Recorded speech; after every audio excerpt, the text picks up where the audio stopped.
저에게 주시는 하나님의 말씀은 사무엘하 12장 7절에서 15절의 말씀입니다. 사무엘하 12장 7절에서 15절까지의 말씀을 교독하시고 마지막 절은 함께 합독하겠습니다. 나단이 다윗에게 이르되 당신이 그 사람이라.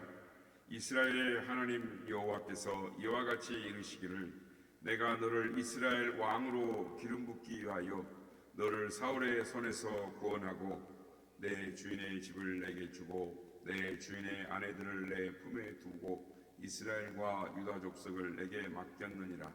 만일 그것이 부족하였을 것 같으면 내가 내게 이것저것을 더 주었으리라. 그러한데 어찌하여 내가 여호와의 말씀을 업신여기고 나 보기에 악을 행하였느냐. 내가 칼로 햇사람 우리아를 치되 암몬 자손의 칼로 죽이고 그의 아내를 빼앗아 내 아내로 삼았도다.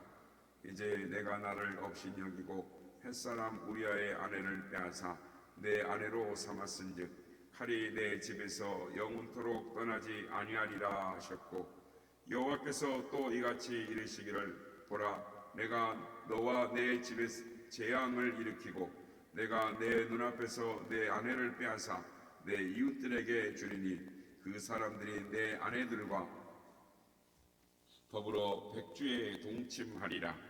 너는 은밀히 행하였으나 나는 온 이스라엘 앞에서 백주의 이 일을 행하리라 하셨나이다 하니, 다윗이 나단에게 이르되 내가 여호와께 죄를 범하였노라 하매, 나단이 다윗에게 말하되 여호와께서도 당신의 죄를 사하셨나니 당신이 죽지 아니하려니와 이 일로 말미암아 여호와의 온수가 크게 비방할 거리를 얻게 하였은즉 당신이 낳은 아이가 반드시 죽으리이다 하고 다같이요 나단이 자기 집으로 돌아가니라. 아멘. 할렐루야. 오늘 우리 예배 가운데 함께 하신 주님을 찬양합니다. 그리고 새벽을 깨워 기도의 향연에 나오신 모든 성도님들께 하나님의 은혜와 평강이 함께 하시기를 기원드립니다. 성경을 읽다 보면 어떤 때는 좀 이해가 안 될 때가 있습니다. 좀 헷갈릴 때가 있다는 거죠. 하나님께서 사람을 대하시는 모습이 때로는 이해가 좀 안 될 때가 있습니다. 그러니까 예를 들어서 성경에 나오는 이 에서와 야곱을 한번 생각해 보시기 바랍니다. 여러분은 이 두 사람 중에 누가 더 멋있고 남자답다고 생각이 드십니까? 그렇습니다. 여러모로 살펴봐도 야곱보다 예서입니다. 예서는 남자답고 사냥을 좋아합니다. 그리고 활발한 성격입니다. 그러나 야곱은 여자처럼 집안에서 엄마 곁에 붙어서 항상 엄마 옆에 있는 내성적인 사람이었습니다. 그런데 하나님은 예서보다 야곱을 더 좋아하셨습니다. 예서의 죄라고 한다면 조금 경솔해서 배고픈 것을 참지 못해서 팥죽 한 그릇에 그 팥죽을 먹겠다고 장자권을 동생에게 넘긴 죄밖에 없습니다. 죽도록 밖에서 일하고 돌아오다 보니 팥죽 냄새가 온 집안을 진동하는 것입니다. 내가 그렇게 좋아하는 팥죽 냄새가, 배가 고파 죽겠는데 그 음식이 얼마나 먹고 싶었겠습니까? 예서는 그것에 넘어간 죄밖에 없습니다. 그것도 어찌 보면 야곱의 치밀한 계략이었습니다.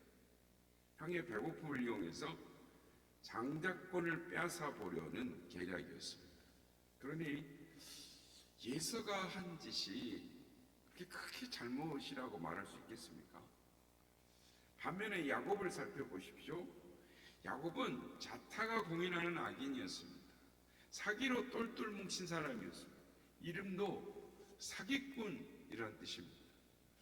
그런 의미가 들어있습니다. 그래서 형의 장자권도 교묘하게 빼앗고 또 아버지를 속여 축복도 빼앗았습니다. 그리고 가는 곳마다 사기를 치고 또한 자기도 사기를 당합니다. 여러분, 이 두 사람 중에 누가 더 나쁜 사람이냐라고 한다면 인간적인 기준에서 보면 누구라고 할 수 있겠습니까? 당연히 야곱이죠. 근데 성경에서는 하나님께서 야곱을 사랑하시고 예서는 미워하셨다라고 합니다. 이것이 이해가 되십니까? 또 하나를 살펴보겠습니다. 오늘 봉독한 다윗과 사울의 이야기입니다. 인간적인 면에서 사울을 한번 살펴보겠습니다. 사울의 죄가 무엇입니까? 제사장만이 집례할 수 있는 제사를 집례했다라는 것입니다. 그러나 우리가 그 상황 속에서 들어가 보면 그것을 충분히 이해할 수가 있는 문제입니다. 사무엘이 약속된 시간에 오지 못하고 안 오고 지각을 했습니다. 사울의 입장에서는 전쟁이 코앞에 닥쳤고 그냥 전쟁을 하고 나갈 수는 없고 예배는 드려야 하겠고 사무엘 선지자는 안 오니 어떻게 해야 되겠습니까? 그래도 예배는 드리고 나가자, 예배는 드리고 전쟁을 해야지 라고 해서 사울의 제사를 집례를 했습니다. 그러면 그 믿음을 봐주어야 하는 거 아니겠습니까?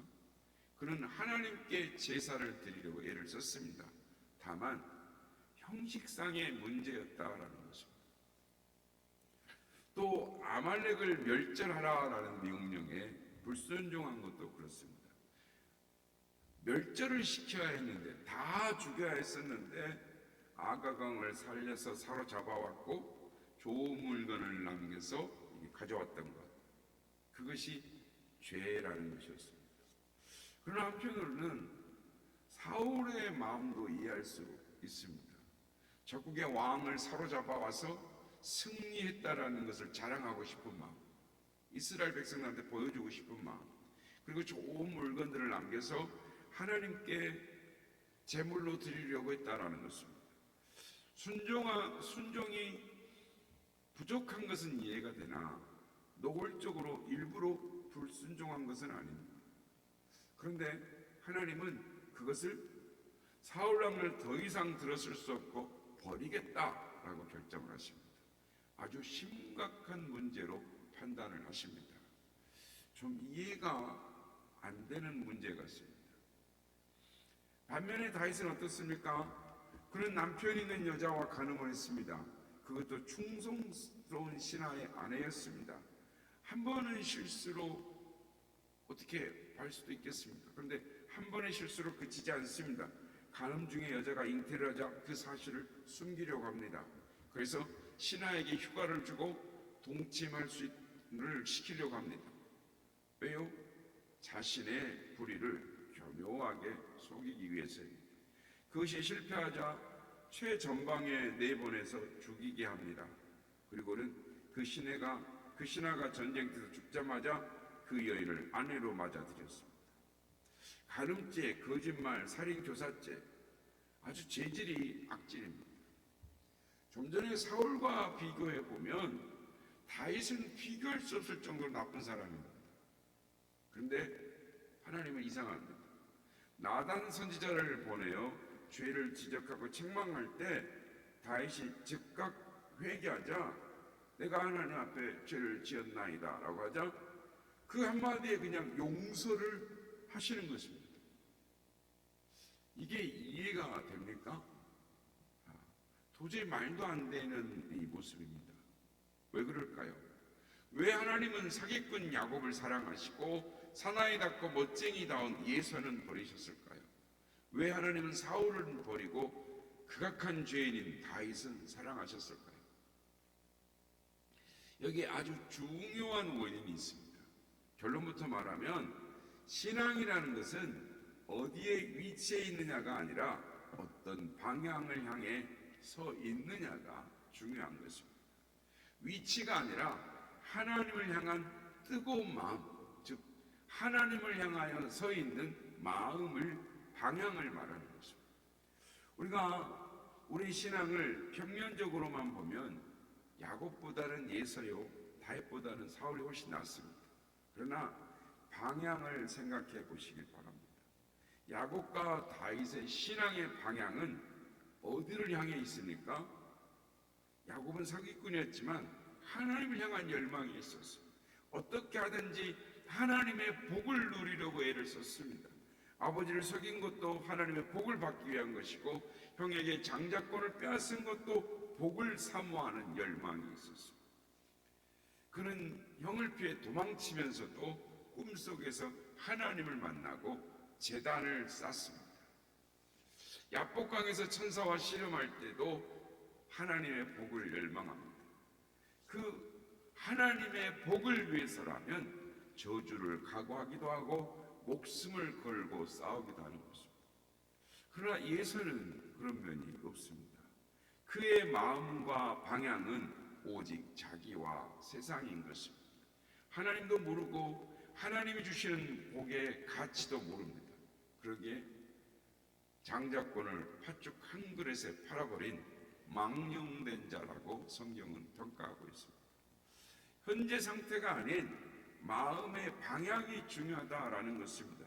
물론 마음의 방향이 중요하기 때문에 죄를 짓지 않고 하나님을 향하여 거룩과 성결로 나가는 것이 올바른 행위입니다.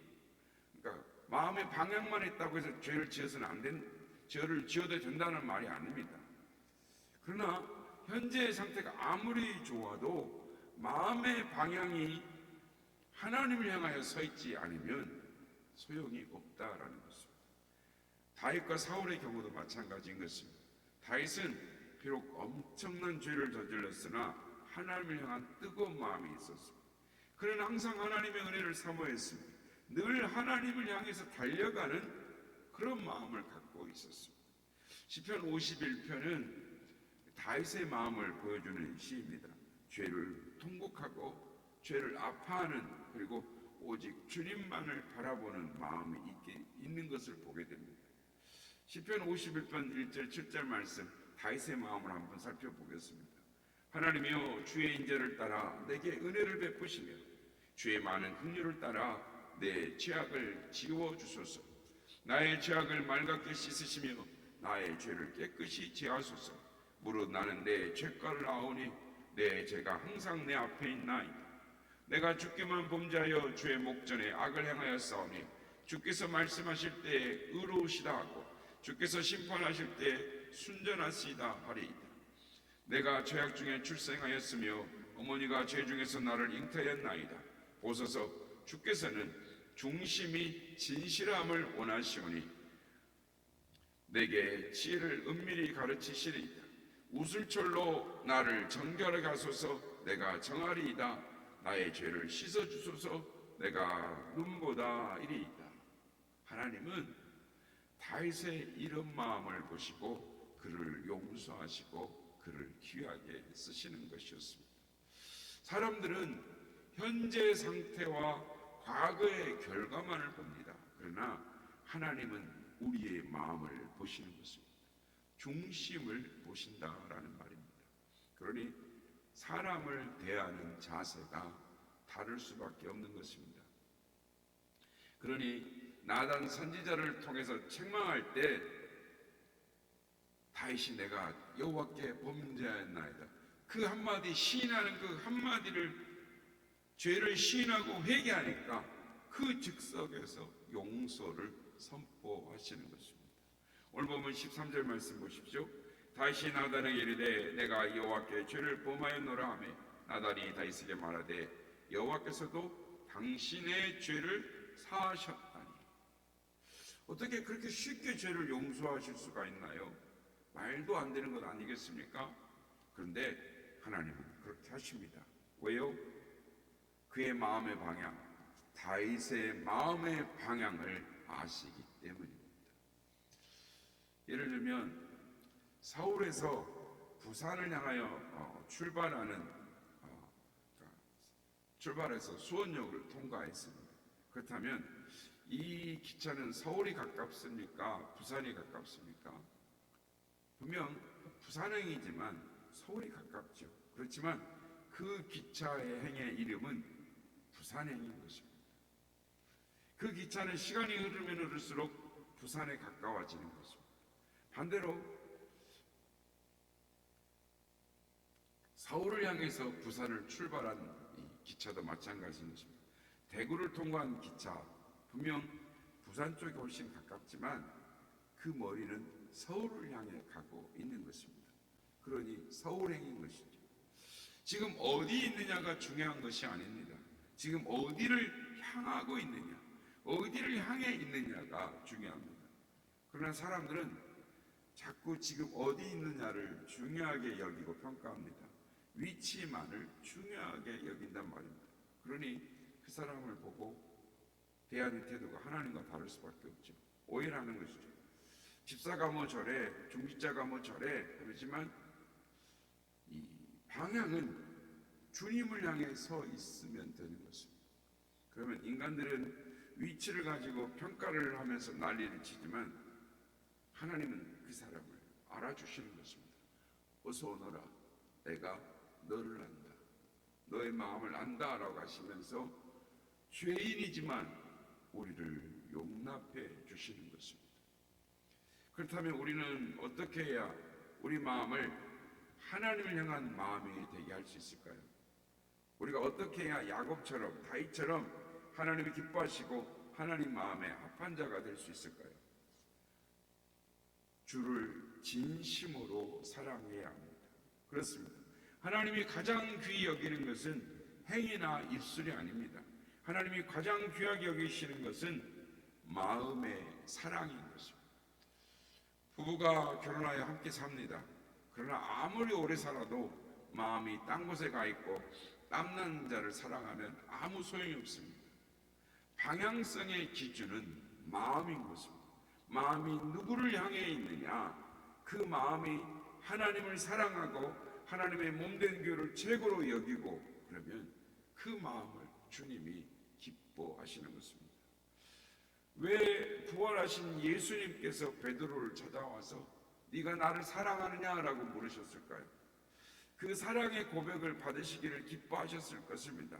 그러나 주님은 그 마음 속에 방향을 보시기를 원하시는 것입니다. 가룟 유다가 왜 나쁜 놈이냐 하면 인간적으로 보면 가룟 유다는 훌륭한 사람입니다. 그는 열심당원으로 독립운동가입니다. 로마에 압제당하는 조국을 해방하려고 힘쓴 사람입니다. 머리도 잘 다뤄가고 계산도 빠른 사람입니다. 그런데 주님을 사랑하지 않습니다. 사랑하는 성도 여러분, 여러분은 주님을 진짜로 사랑하십니까? 정말 주님을 사랑하십니까? 그 사랑이 모든 것을 덮는 것입니다. 그 사랑이 모든 허물을 가리고 덮는 것입니다. 그래서 다윗도 야곱도 다 하나님이 기뻐하시는 사람이 된 것입니다. 베드로전서 4장 8절에 무엇보다도 뜨겁게 사랑할지니 사랑이 허다한 죄를 덮느니라 라고 말씀합니다.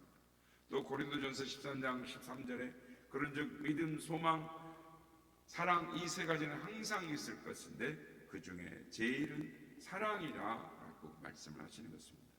야곱도 그렇습니다. 다윗도 그렇습니다. 하나님을 사랑하는 것은 그 당대에서 최고였다라는 것입니다. 하나님을 사랑하는 마음이 그 시대에서는 최고였습니다.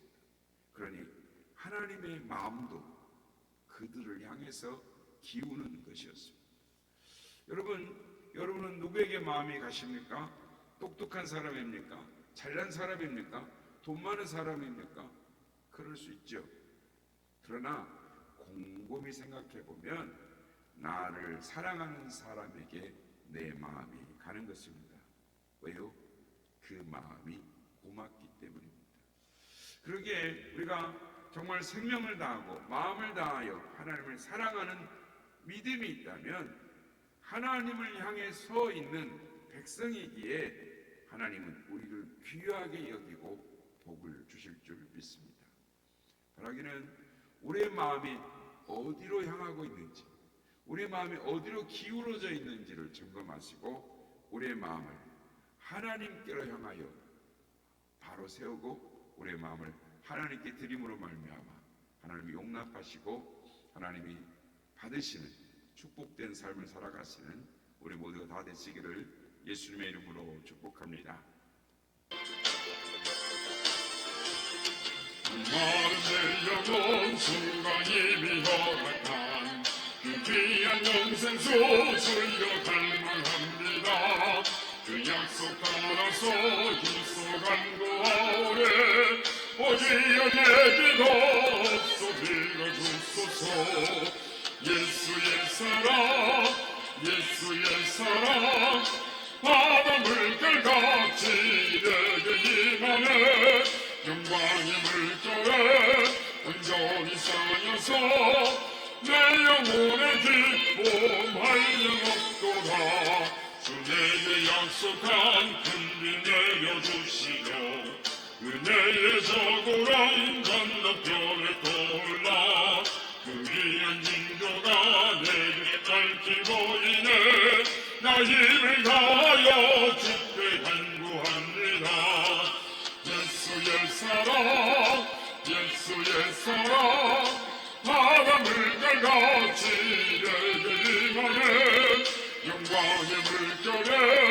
온전히 쌓여서 내 영혼의 기쁨 한량없도다 은혜의 소나비 지금 훅쫓기네요 구원의 근검을 흘러차고 넘쳐서 내 추한 모든 죄 모두 씻어버리네 나 지금 미래를 충만하게 받았네 예수의 사랑 예수의 사랑 바닷물결같이 내게 임하네 영광의 물결에 온전히 쌓여서 내 영혼의 기쁨 한량없도다 소나고 넘치는 주의 은혜의 물결 힘차게 밀려와 내게 만족합니다 오 할렐루야로 주를 찬송하오네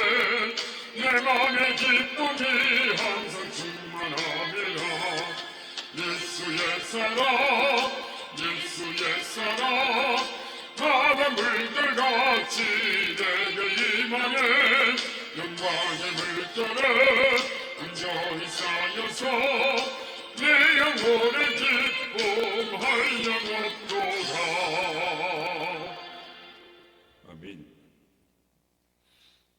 우리를 향하신 하나님의 사랑, 나를 구원하신 예수님의 사랑, 그 사랑을 우리가 깨닫고 주님을 향한 사랑의 마음이 있을 때 우리의 마음이 주님께로 향하고 우리의 마음이 주님을 향하여 기울어질 때 주님은 우리의 마음을 보시고 우리를 사랑하시고 우리를 축복하십니다. 오늘도 우리의 마음을 주님께로 드리고 주님을 사랑하고 죄 몸된 교회를 사랑하는 마음을 우리에게 주시옵소서. 내가 더 주님을 사랑하기를 소망합니다. 이렇게 기도하기 원합니다.